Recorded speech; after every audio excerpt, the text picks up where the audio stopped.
Good morning and welcome to the Pot of Gold podcast, where we talk about finances, wealth generation, and real estate investing. I'm your host, Nathaniel Oplis, and today we have as a guest Amber McCollum. How are you doing today, Amber? Wonderful. Thank you so much for having me. I really appreciate it. Oh yeah, we're excited to talk to you today. So basically, we're just kind of gonna get started here with the introduction for you. Kind of tell us about yourself and what it is that you do and how you managed to make your way to this point. Sure. Thank you so much for asking. Yes, I have a couple things I'm doing. I work at a company called the American Institutes for Research, and we do, we're a federal subcontractor. So my particular role is to help state governments, and I really love doing that. I help them with their federal education grants. So that's what I do in my day job. And then in almost another full-time job, but really considered my part-time job, I am a real estate investor. And I work with, I do a little bit of wholesaling, and I also help people find the funding that they need to get their deals to the finish line. Okay, cool. So for people who might not know what wholesaling is, could you give us a little brief explanation of what that entails? Yes. So it entails what I think is a lot of work. Everyone sees the ads everywhere. If you even click on real estate, you will see wholesale ads.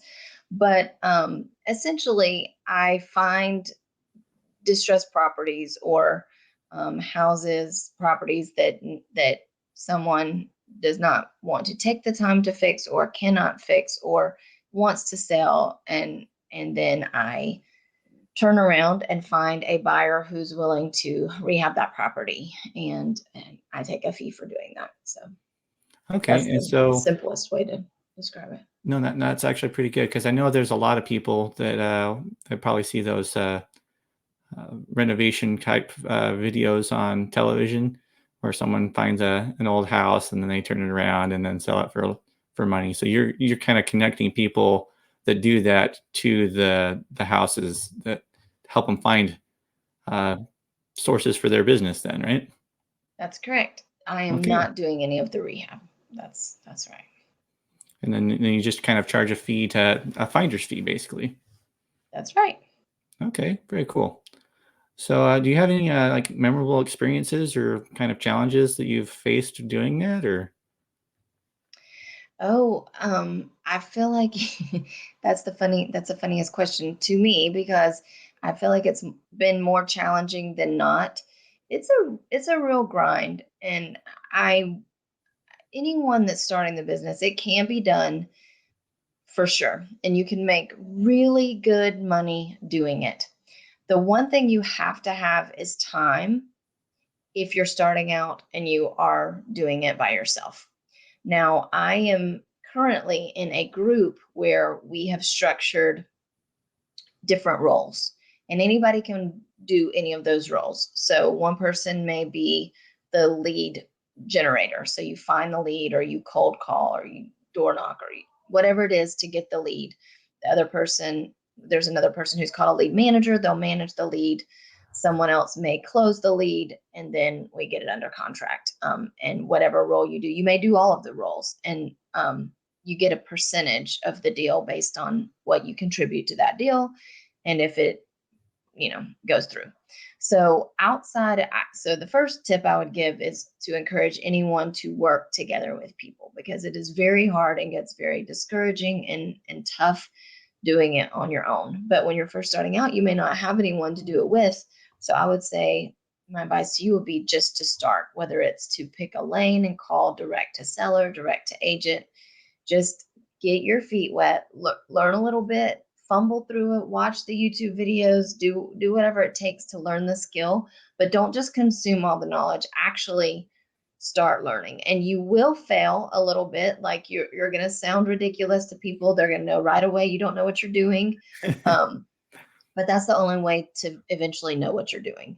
You just kind of So yeah, flop around until it makes sense. Like I that's get right. that. That's my approach anyway. Yeah, that's kind of how I've been doing it too. I thought about doing real estate for quite a while, but I was like realizing that I hadn't been moving forward or making any progress because I was doing that. I was just consuming content. I was reading a lot of books. I was trying to study so that I'd understand things perfectly before I go out and do something.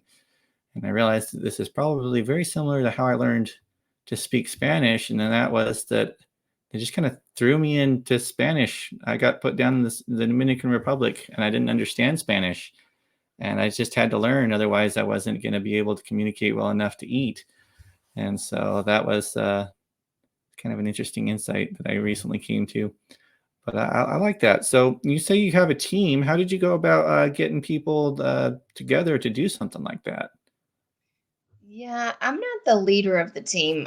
I just met these people through other deals, through communities, and connecting with people honestly, and then saying, "Hey, do you want to join this team? Do you want to do it together? We need help, and none of us have enough time." So that's how that is more organic than anything else. I'd like to go back to what you said about immersing yourself and how you did that with Spanish. I love that.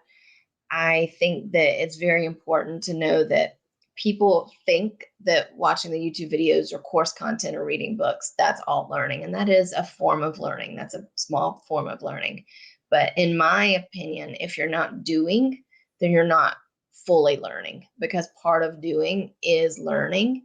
And so I just wanted to reiterate part of what you said. I love No, I that. like that. I think it's like the difference between knowledge and understanding, Mhm. where you can know someone can put a Rubik's cube together, but until you start trying to do it yourself, you don't understand how it works. That's right. And maybe you're not going to understand it at first, but unless you're working on it, you're never going to solve the puzzle yourself. That's And right. so I think that's actually kind of a pattern or a what do you call it, like a blueprint for almost everything that happens in life. Unless you're out doing it yourself, you're not going to get the complete comprehension.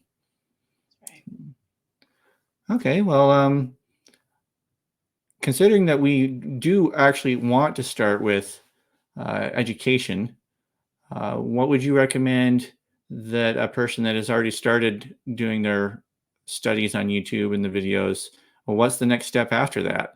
Where do they go to find people that are doing stuff like this? So I joined Pace Morby's community and mentorship that's called the Gator Method. I think that there are so many out there. I actually also have joined Ryan Pineda's private partnership, which I really, really like their team as well. Every mentorship that I do offers something different. I think that if you are ready to take the next step, that you want to join a community and and learn from the community because as I said before, you're stronger together. And also there'll be so many people in the community who have done the thing that you're struggling to do, right? So mentorships are really, really great in my opinion. um, but I know they can be costly. I personally believe that if you believe in yourself and you believe that you're not going to give up and you are going to try and stick to it and until you see a return on your investment, then I believe that you should be willing to do that. I think that there are always free challenges. I know Pace Morby has an elephant challenge that's free, and you can what they call herd up with other people and learn some skills. I know other people that also offer challenges. I know Jamil DMG does with his group. There are several out there. If you're wanting to start real estate, there are several free ways to start. But I think once you start and you see any success, then you'll say, you know what, I want to join that community. I like the people. I want to learn more. I want to do more. So, yeah, Yeah, I like that myself. I know that some of those mentorships are kind of pricey. Other ones aren't so much. And like you said, there are free options. The Elephant Challenge is actually going on right now. So if you're watching our podcast, it's I think the 11th of October that it started, and it's going to go till the 13th. So you could go over there and get involved with people that are doing deals. I think Pace's kind of goal with that whole thing is try to make sure that everyone in the group that's doing it makes offers on properties, and they're trying to beat Guinness Book of World Records for a number of offers offered in a single day, kind of a thing. And so it's not just learning; it's also kind of a competition, and it's just for fun. Even if you fail, at least you're learning. And I really like that format. But yeah, I think that's really cool. The other thing to consider is that people, they're more invested in the things they pay for. So it might be worth considering, if you don't feel like you have enough momentum or determination to do it on your own, put some skin in the game. It might actually motivate you to put more effort in too.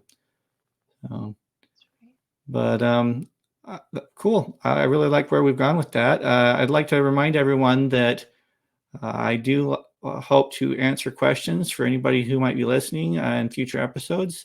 If you'd like to submit those, you can do that either on my YouTube channel or through direct messaging me on Instagram.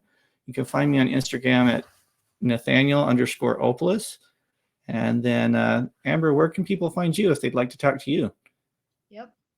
At Amber McCollum, my name. You can find me on Facebook, Instagram, or YouTube just with my name. Yeah, I'm sure she'd be happy to help answer any questions you might have. So, Amber, I'd like to thank you for coming on to the podcast today. It's been a real pleasure talking to you. Definitely. Thank you so much for having me. And this has been the Pot of Gold podcast, where we talk about finances, wealth generation, and real estate investing. I'd like to thank everyone for listening today, and you take care.